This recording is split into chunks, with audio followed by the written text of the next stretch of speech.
अगर कोई भी जनप्रतिनिधि जीतता है तो अपने तनख्वाह के लिए नहीं जीतता है, कमाने के लिए जीतता है। मुखिया हो, समिति हो, वार्ड हो, उस समय उसके पास ना पुराना पैसा रहता है ना पहले का पैसा रहता है। जब चुनाव जीत जाता है तो उसके बाद घर बनता है, स्कॉर्पियो किनाता है। वार्ड में 15 लाख 20 लाख रुपया मेरे पास वीडियो उपलब्ध है कि इंदिरा आवास के नाम पर मुखिया जी लोग 20,000 रुपया मांग रहे हैं। अगर रिश्वत देना छोड़ दे तो शायद सब भ्रष्टाचार खत्म हो जाएगा। मात्र 2500 के लिए आप 20 लाख रुपया खर्चा क्यों कर रहे हैं? लेकिन भ्रष्टाचार कभी बिहार का कभी हमको मेरे ख्याल से खत्म होने वाला नहीं है। नमस्कार, आप देखना शुरू कर चुके हैं A1 न्यूज बिहार। मैं हूं शिवम।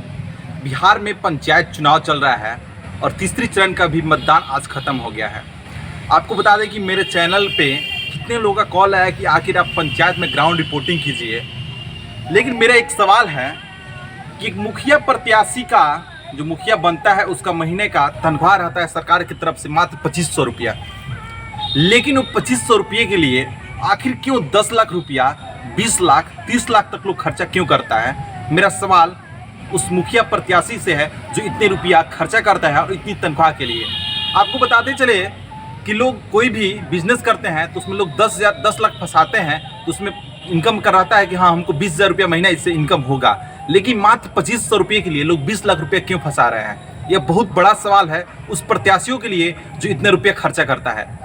बताते चले कि इंदिरा आवास हो या शौचालय हो, शौचालय में अगर शौचालय किसी को पास कराना होता है तो जो जनप्रतिनिधि हैं उनके द्वारा कहा जाता है कि पहले आप शौचालय बनवाइए तो आपका पैसा मिल जाएगा।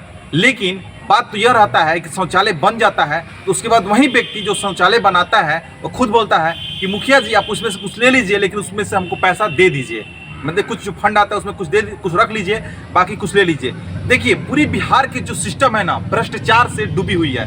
भ्रष्टाचार कोई अधिकारी या कोई जनप्रतिनिधि नहीं डुबो रहा है, और भ्रष्टाचार में अगर डुबो रहा है तो आम जनता डुबो रही है। कैसे, ये भी आपको हम बता दें कि अगर कोई भी जनप्रतिनिधि हो या अधिकारी रिश्वत अगर मांगता है तो आम जनता आखिर क्यों देती है?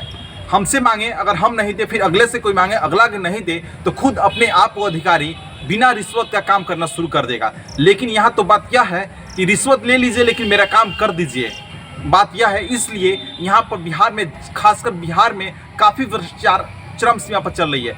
वहीं पंचायत में आपको बता दें कि पंचायत में जितनी लूट घसट हुई है, हमको बता दें कि लगभग 2-3 पंचायत होगा जहाँ मतलब 95% सही काम हुआ है, बाकी 5% हर मतलब पंचायत में लूट घसोट का काम हुआ है। बाकी कई से पंचायत है जो पूरी तरह से लूट घसोट हुआ है, कागज पर कुछ और खाता में कुछ और दिखाने में कुछ और, मतलब हर जगह फेल्यूर काम हो रहा है। पंचायत में यही हाल है। आपको पता कि जो नल जल योजना चल रहा है उसमें हर वार्ड में 15 लाख 20 लाख रुपया फंड आया है, लेकिन कहीं का नल जल का पानी मतलब एकाध दो जगह कहीं होगा कि नल जल का पानी सब किसी को मिल रहा होगा, नहीं तो हर जगह ये हाल यह है, कहीं पाइप फटा है तो कहीं टंकी फटा है तो कहीं कुछ फटा हुआ है, मतलब सब जगह फेल्यूर है। उसमें एकदम जो प्रत्याशी हैं, जो अधिकारी हैं, वो भी पूरे कमा के बैठ गए हैं।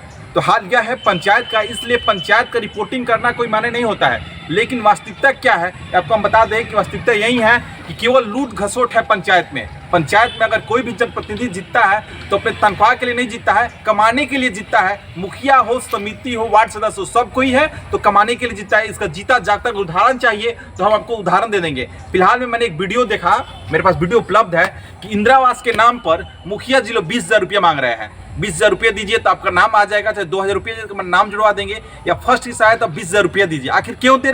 इसमें दोष ना जनप्रतिनिधि है ना अधिकारी का है, हम दोष देंगे सिर्फ आम जनता को, क्योंकि आम जनता अगर रिश्वत देना छोड़ दे तो शायद सब भ्रष्टाचार खत्म हो जाएगा। लेकिन भ्रष्टाचार कभी बिहार का कभी हमको मेरे ख्याल से खत्म होने वाला नहीं है, क्योंकि यहाँ पे आम जनता पैसा देकर काम करवाने की अपनी मतलब मनसा रखती है कि पैसा दे दे और मेरा काम जल्दी हो जाए। ये कोई नहीं सोचता है कि हाँ मेरा ही पैसा है, आखिर हम क्यों दे रहे हैं, या कोई सोचने वाला और कोई जानने वाला नहीं रहता है। फिलहाल आपको हम बता दें कि पंचायत चुनाव के तीसरा चरण का मतदान पूर्ण हो चुका है। आगे अभी और 11 चरण है पूरे बिहार में पंचायत चुनाव का।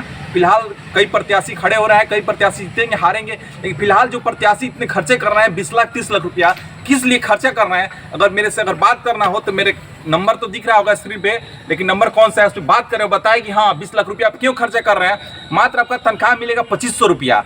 लोग कोई भी कार्य करता है, बिजनेस शुरू करता है तो उसमें 5 लाख 10 लाख फंसाता है, 10,000 हमको महीना मिलेगा। लेकिन मात्र 2500 के लिए आप 20 लाख रुपया खर्चा क्यों कर रहे हैं? इसका अगर आपके पास जवाब है तो मेरे नंबर पे फ़ोन करें और उसको बात को बताएं। क्योंकि ये बात बता दें कि जब चुनाव लोग जीतता है, मुखिया हो, समिति हो, वार्ड हो, उस समय उसके पास ना पुराना पैसा रहता है ना पहले का पैसा रहता है। जब चुनाव जीत जाता है तो उसके बाद घर बनता है, स्कॉर्पियो किनाता है, मतलब जो मन करता है वो दिल्ली में जमीन हो, कहीं कहीं जमीन लोग खरीदना शुरू कर देता है। अरे तो आपका पैसा पहले कहाँ था? चुनाव के पहले तो भाई आपके पास पैसा होना चाहिए था। जब इतना पैसा चुनाव के बाद आ गया, इसके मतलब खुलेआम आप लूट खसोट किए हैं, तभी ना आपके पास पैसा आ गया।